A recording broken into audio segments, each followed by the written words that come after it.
moving. Oh, it's moving. Yes. Uh-oh. Well, crime, hi there. crime photographer. So this is Dick Gleason, and this is Anthony Howard, Hello. and Richard Hi. Weaver. To the left. and this Tis I. Yes. and this is the talented Miss Sherri Foster. Yes. So Dick and I served together on the Martin Luther King Jr. Celebration Committee. Dick is a member over at Birmingham First United Methodist Church. And I assume you're here to record some interviews? We're going to do some, I'm chair of the programming for the next celebration, and we're going to tape some recordings today for that program. Amen. And I understand you're one of the freedom writers for Dr. Martin Luther King. Yes, I was a freedom writer. Amen. Oh, super. Yeah. I look forward to visiting your church once again. Well, we look forward to having you and everybody else. Thank you. And Sherry's going to have a musical group, bringing in a musical group. Oh, super. Oh, this I group bet here. these guys will be involved. Oh, wow. All right.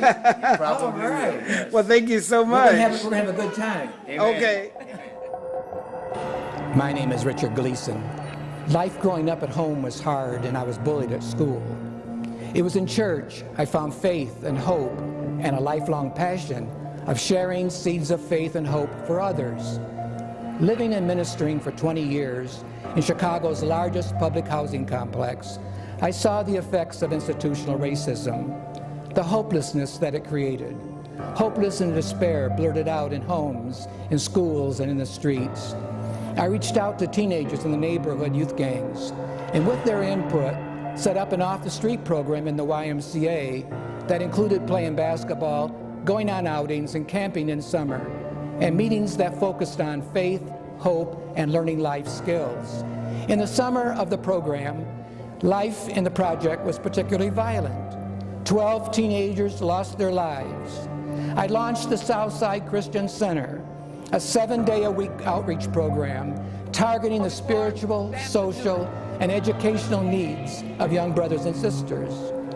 Many found faith and hope and a new life and grew up making wonderful lives for themselves, their families, and others.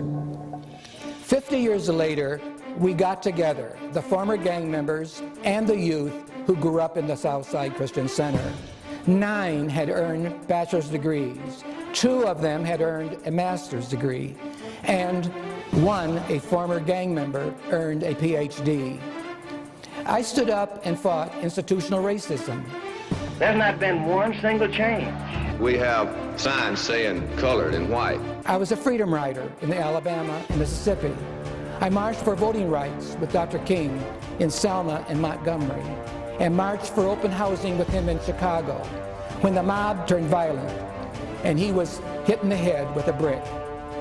From the marble steps of the Lincoln Memorial, I witnessed Dr. King deliver his I Have a Dream speech. Now, more than 50 years later, Dr. King's dream has not been fully realized.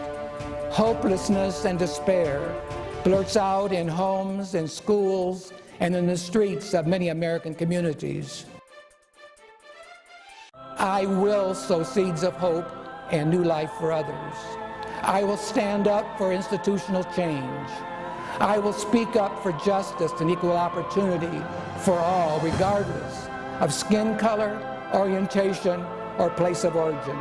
In the words of Dr. King, I just want to be there in love and in justice and in truth and commitment to others so that we can make of this old world a new world.